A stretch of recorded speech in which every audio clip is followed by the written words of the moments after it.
North and South by Elizabeth Gaskell. Chapter 6. Farewell.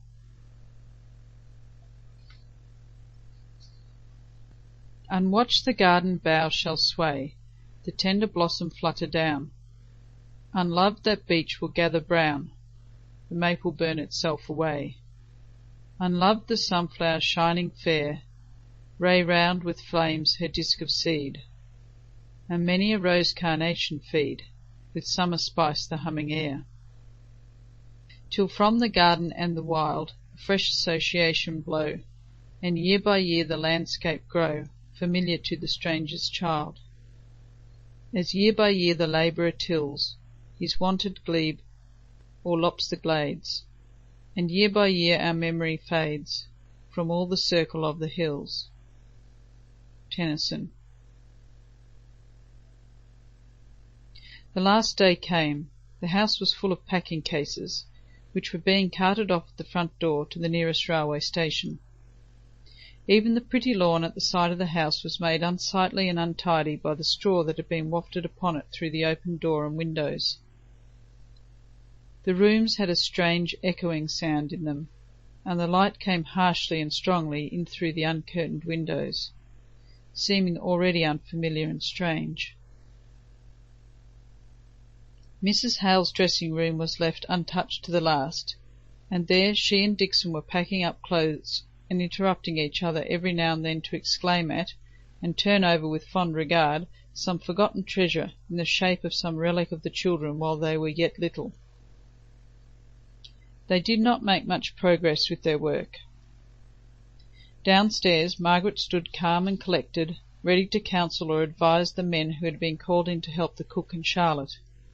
These two last, crying between whiles, wondered how the young lady could keep up so this last day, and settled it between them that she was not likely to care much for Helston, having been so long in London.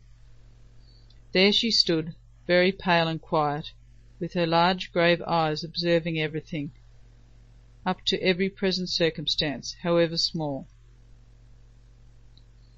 They could not understand how her heart was aching all the time, with a heavy pressure that no sighs could lift off or relieve, and how constant exertion for her perceptive faculties was the only way to keep herself from crying out with pain. Moreover, if she gave way, who was to act? Her father was examining papers, books, registers, what not, in the vestry with a clerk, and when he came in there were his own books to pack up, which no one but himself could do to his satisfaction. Besides, was Margaret one to give way before strange men, or even household friends like the cook and Charlotte? Not she. But at last the four packers went into the kitchen to their tea, and Margaret moved stiffly and slowly away from the place in the hall where she had been standing so long, out through the bare, echoing drawing-room, into the twilight of an early November evening. There was a filmy veil of soft, dull mist, obscuring but not hiding all objects, giving them a lilac hue, for the sun had not yet fully set.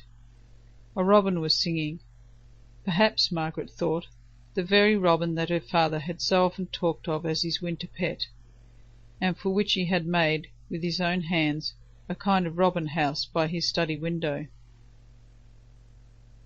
The leaves were more gorgeous than ever. The first touch of frost would lay them all low on the ground, already one or two constantly fluttering down, amber and golden in the low slanting sun rays. Margaret went along the walk under the pear-tree wall. She had never been along it since she paced it at Henry Lennox's side. Here, at this bed of time, he began to speak of what she must not think of now. Her eyes were on that late blowing rose as she was trying to answer, and she had caught the idea of the vivid beauty of the feathery leaves of the carrots in the very middle of his last sentence. Only a fortnight ago, and all so changed. Where was he now? In London, going through the old round, dining with the old Harley Street set, or with gayer young friends of his own. Even now, while with everything falling and fading and turning to decay around her, he might be gladly putting away his law books after a day of satisfactory toil, and freshening himself up as he had told her he often did, by a run in the Temple Gardens, taking in the while the grand, inarticulate, mighty roar of tens of thousands of busy men nigh at hand but not seen, and catching ever, at his quick turns, glimpses of the lights of the city coming up out of the depths of the river. He had often spoken to Margaret of these hasty walks, snatched in the intervals between study and dinner.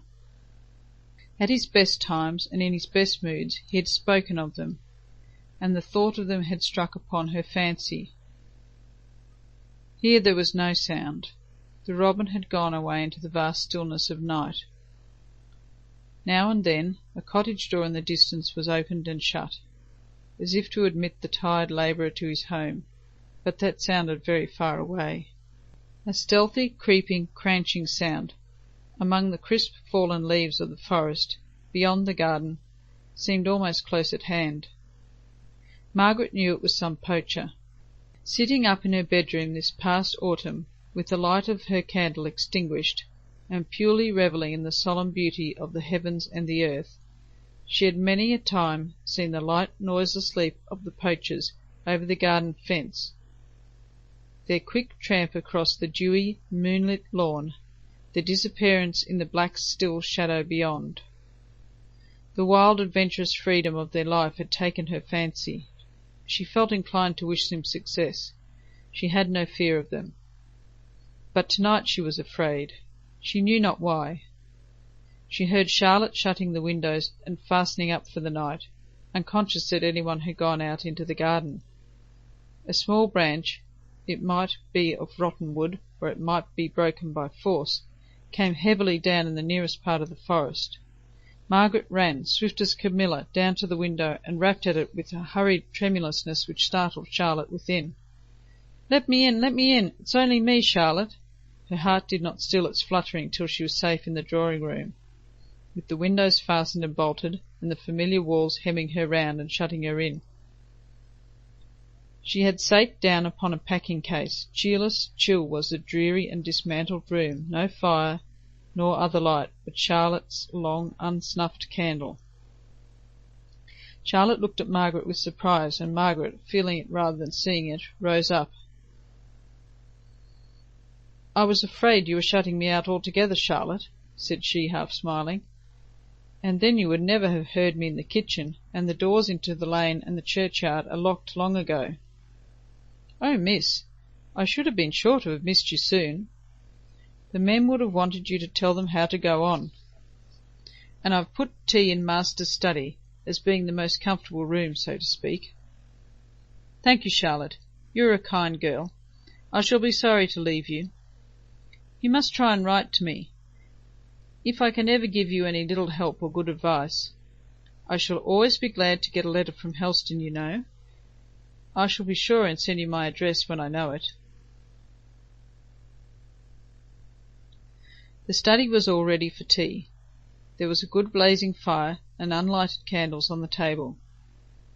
Margaret sat down on the rug, partly to warm herself, for the dampness of the evening hung about her dress, and over-fatigue had made her chilly. She kept herself balanced by clasping her hands together round her knees, her head dropped a little towards her chest. The attitude was one of despondency, whatever her frame of mind might be. But when she heard her father's step on the gravel outside, she started up, and hastily shaking her heavy black hair back, and wiping a few tears away that had come on her cheeks, she knew not how, she went out to open the door for him. He showed far more depression than she did. She could hardly get him to talk, although she tried to speak on subjects that would interest him, at the cost of an effort every time which she thought would be her last. "Have you been a very long walk today?" asked she, on seeing his refusal to touch food of any kind. "As far as Fordham Beeches. I went to see Widow Maltby. She is sadly grieved at not having wished you good-bye. She says little Susan has kept watch down the lane for days past." "Nay, Margaret, what is the matter, dear?" The thought of the little child watching for her, and continually disappointed, from no forgetfulness on her part, but from sheer inability to leave home, was the last drop in poor Margaret's cup, and she was sobbing away as if her heart would break. Mr. Hale was distressingly perplexed. He rose and walked nervously up and down the room. Margaret tried to check herself, but would not speak until she could do so with firmness. She heard him talking as if to himself. "I cannot bear it. I cannot bear to see the sufferings of others. I think I could go through my own with patience. Oh, is there no going back?" "No, father," said Margaret, looking straight at him and speaking low and steadily. "It is bad to believe you in error. It would be infinitely worse to have known you a hypocrite." She dropped her voice at the last few words, as if entertaining the idea of hypocrisy for a moment in connection with her father savoured of irreverence. "Besides," she went on, "it is only that I am tired tonight. Don't think that I am suffering from what you have done, dear papa. We can't either of us talk about it tonight, I believe," said she, finding that tears and sobs would come in spite of herself. "I had better go and take mamma up this cup of tea. She had hers very early, and when I was too busy to go to her, and I'm sure she will be glad of another now." Railroad time inexorably wrenched them away from lovely, beloved Helston the next morning. They were gone. They had seen the last of the long, low parsonage home, half covered with china roses and pyrocanthus, more homelike than ever in the morning sun that glittered on its windows, each belonging to some well-loved room. Almost before they had settled themselves into the car, sent from Southampton to fetch them to the station, they were gone away to return no more. A sting at Margaret's heart made her strive to look out to catch the last glimpse of the old church tower at the turn where she knew it might be seen above a wave of the forest trees. But her father remembered this too, and she silently acknowledged his greater right to the one window from which it could be seen. She leant back and shut her eyes, and the tears welled forth and hung glittering for an instant on the shadowing eyelashes before rolling slowly down her cheeks and dropping unheeded on her dress. They were to stop in London all night at some quiet hotel. Poor Mrs. Hale had cried in her way nearly all day long, and Dixon showed her sorrow by extreme crossness and a continual irritable attempt to keep her petticoats from even touching the unconscious Mr. Hale, whom she regarded as the origin of all this suffering. They went through the well-known streets, past houses which they had often visited, past shops in which she had lounged, impatient by her aunt's side, while that lady was making some important and interminable decision, nay, absolutely past acquaintances in the streets, for though the morning had been of an incalculable length to them, and they felt as if it ought long ago to have closed in for the repose of darkness, it was the very busiest time of a London afternoon in November when they arrived there.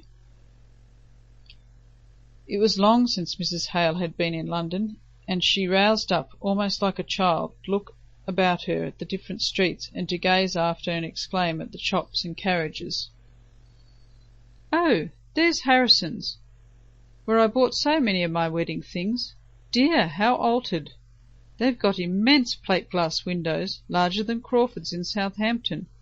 Oh, and there, I declare, no, it is not. Yes, it is. Margaret, we've just passed Mr. Henry Lennox. Where can he be going amongst all these shops?"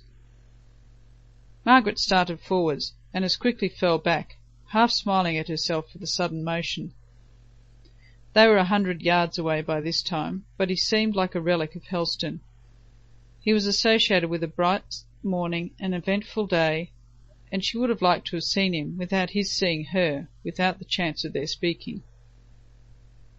The evening without employment, passed in a room high up in an hotel, was long and heavy. Mr. Hale went out to his bookseller's and to call on a friend or two.